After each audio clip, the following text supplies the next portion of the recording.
안녕하세요. 신바람 톡톡 길라잡이입니다. 결국 둔촌주공 재건축 협상이 결렬됐습니다. 서울시의 노력에도 불구하고 시작도 하지 못했으니 결국 소송으로 가겠다는 양측의 의지 같습니다. 요즘 신문기사 내용으로 봐서는 공사 중단의 원인이 대기업 시공사의 횡포라기보다는 조합의 이권이 원인이지 않겠냐라고 하는 것에 무게가 실리고 있는 분위기입니다. 특정 업체를 지정하고 가격까지 합의한 조합의 이권 개입이 얼마나 노골적으로 이루어졌는지를 증명하는 내부 문서들이 얼마 전부터 속속들이 밝혀지고 있고, 또 이런 조합의 문제를 해결하겠다고 조합에 맞선 비대위가 이미 만들어졌기 때문입니다. 그래서 그럴까요? 요즘 시공사가 조합을 대하는 자세를 보면 예전과는 사뭇 다르지 않나 생각이 듭니다. 그 이유가 얼마 전까지만 해도 시공사는 협상에 응하겠다는 열린 자세를 취하고 있었는데, 이번 협상에서는 회의 자체에 참여하지도 않았고, 또 그 이유에 대해서도 총회를 통해 공사계약 변경, 취소를 이미 의결하고 공사도구 변경 계약 무효 확인 소송까지 제기한 마당에 이미 신뢰가 깨진 조합과 소송도 취하기 전에 합의한다는 것이 더 이상 무슨 의미가 있겠냐고 말하기 때문입니다. 거기다가 조합은 앞에서는 협의하자고 하면서 뒤로는 대신할 시공업체를 찾아다닌다는 것으로 확인됐다 보니까 얼마나 더 우리를 기만해야 하는 것이냐고 반문합니다. 결국 시공사는 소송을 취하지 않으면 더 이상 협상은 없다라는 것을 명확히 전달한 것입니다. 그런데 이 와중에도 조합은 엉뚱한 일들을 요구하고 있죠. 애시당초 협상에 임할 의사도 없는 시공사에게 협상 참여를 본사 사업본부장 또는 대표가 참석하라고 요구하고 있으니, 글쎄요, 집행부는 지금 무슨 생각을 하고 있길래 이럴까요?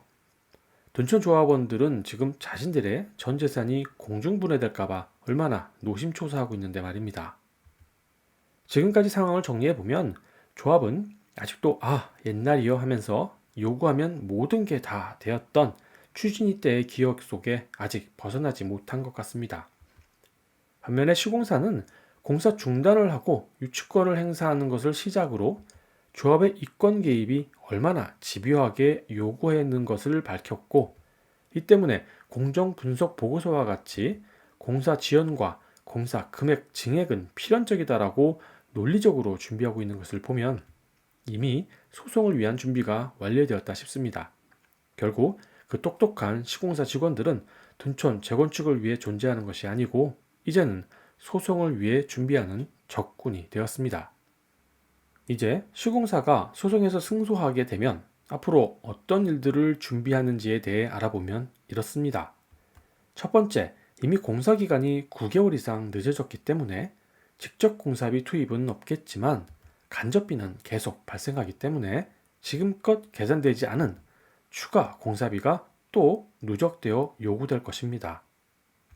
두 번째는 이미 밝혀진 마감재 변경권, 자재 승인, 설계 변경 지연 등 조합의 원인으로 인해 발생된 공사 지연에 대해서 보상비가 또 추가될 것입니다.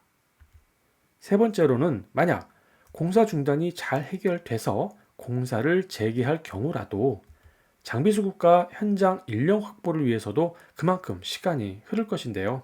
이때 발생되는 손실 또한 조합이 떠안아야 할 문제들일 것입니다.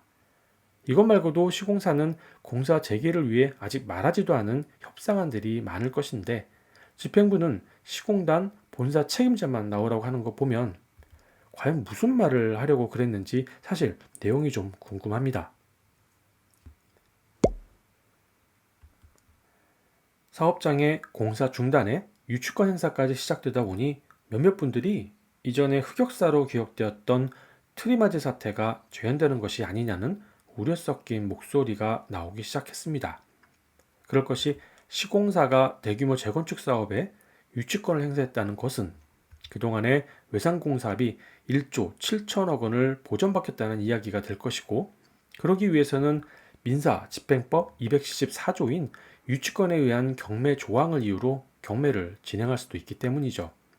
그래서 지난 트리마제 사태와 지금의 둔촌 재건축 상황을 간단히 비교해 보고 정말 이 상황이 끝이 이렇게 될 수 있을까 한번 확인해 봤습니다. 트리마제는 서울숲 인근에 위치한 한강변 최고층 아파트입니다. 2005년 지역 주택 방식으로 사업을 시작했지만 금융위기로 인해서 시행사가 PF대출 이자를 감당하지 못하고 연체하면서 부도가 나게 되었고, 그 때문에 사업 부지가 공매에 나오게 됐습니다.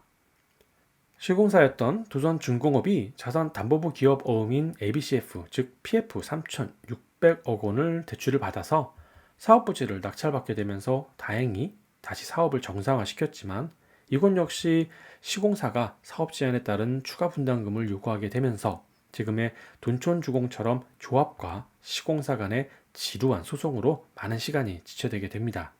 결국 조합이 인가된 지 2년이 지나도록 사업계획 승인 신청을 하지 못하자 구청은 주택법 위반이라는 사유로 조합 설립 인가를 취소하게 되면서 조합원들은 자격을 상실하게 되고 분양권마저 잃게 되면서 결국 실패한 지역주택조합의 한 사례가 되었습니다. 어찌 보면 둔촌 주공에 가까운 미래를 보는 듯한데요. 그럴 것이 첫 번째, 시공사가 추가 공사비를 요구했다는 점과 두 번째, 조합이 공사비 합의점을 찾지 못하고 소송으로 지체된 시간이 오히려 금융비용으로 돌아왔다는 점을 보면 마치 트리마제가 대잡이 되는 건 아닌가 생각이 들게 합니다. 하지만 명백하게 다른 것이 하나 있죠. 바로 사업 방식입니다. 둔촌 재건축은 도정법에 따른 시행 방식이고 트리마제는 주택법에 따른 시행 방식으로 사업을 추진하는 방법과 그 관련법이 서로 다릅니다. 따라서 설령 사업 부지가 경매를 통해 시공사가 넘어간다고 해서 바로 공사를 시작할 수 있는 것이 아니고 관련법에 따라 처음부터 인허가를 다시 받아야 하는 것입니다. 그렇게 되면 인허가 절차 변경에 의한 사업 지연으로 막대한 금융비용이 또 추가로 발생하게 될 것이고 결국 사업 리스크가 너무 커져서 사실상 그 방법을 실행하기는 어렵습니다. 더군다나 아파트를 잃어버린 6천여 세대의 둔촌 조합원 민원은 또 어떻게 처리하겠습니까? 따라서 트리마제처럼 조합이 파산되고 사업 부지가 공경매로 나오게 돼도 현재 유치권을 행사하고 있는 시공사가 저가로 다시 낙찰받아 분양하는 것이 아니냐고 하는 것은 길라잡이 입장에선 좀 지나친 걱정이 아닐까 생각합니다. 하지만 현재 극한으로 치닫는 조합과 시공사가 서로 장기적인 소송이 이루어진다고 하면 과연 이익은 누가 볼까요? 맞습니다. 사업 부지를 담보로 이주비를 대출해주고 시공사 연대보증을 통해 PF를 해준 NH농협과 대단주일 것입니다. 지금 꽃놀이패를 손에 들고 있다고 했죠. 소송의 결과는 서울시가 그동안 중재했던 코디네이터 활동보고서 내용과 시공사가 철저하게 준비한 보고서의 내용으로 봐서도 여러분이 생각하는 것처럼 대략 짐작은 가지만 그 소송 하나가 모든 것이 끝나는 것이 아니라 이제 시작이라는 것이 더 큰 문제입니다. 소송의 결과에 따라 시공사가 둔촌 주공을 완전 철수하기 위해서 타워크레인을 내리게 되면 시공사가 허풍 떤다는 생각도 끝이라고 보면 맞습니다. 그때부터는 협의 방향과 소송 결과를 유리하게 하기 위해서 그동안 쇼를 하지 않았나 라고 생각하는 것에 마침표를 찍는 것이니까요. 이렇게 되면 가장 큰 문제가 되는 것이 바로 시공사 연대보증 중단일 것입니다. 이주비와 사업부지를 담보로 빌렸으니 연관성이 적겠지만 사업비는 PF에 의한 시공사 연대보증이 있어야 대출이 되는 것이기 때문에 시공사가 철수하게 되면 채권단 입장에선 채무 불이행 사유로 조합 집행부는 물론이고 조합원 개개인에게 사업비 대출에 대한 원금 상환 독촉 경고장을 발송하게 될 것입니다. 이쯤 되면 대부분 뭔가 잘못되고 있다는 것을 몸으로 실감하게 됩니다. 하지만 아직까지는 기회가 있습니다. 오늘 4월 30일 원희룡 국토교통부 장관 후보자가 둔촌주공 사태와 관련해서 분쟁이 당사자 간 문제를 넘어서 주택 공급 차질, 청약 및 입주 일정 지연 등으로 이어질 수 있다는 점을 감안할 때 분쟁에 대한 사전 예방 방법을 검토해 보겠다라고 답했습니다. 또한 사적 분쟁의 해결에 공공이 개입하는 거에는 한계가 있다 하면서 사전 예방 차원의 관여가 필요하다는 입장을 내비쳤습니다.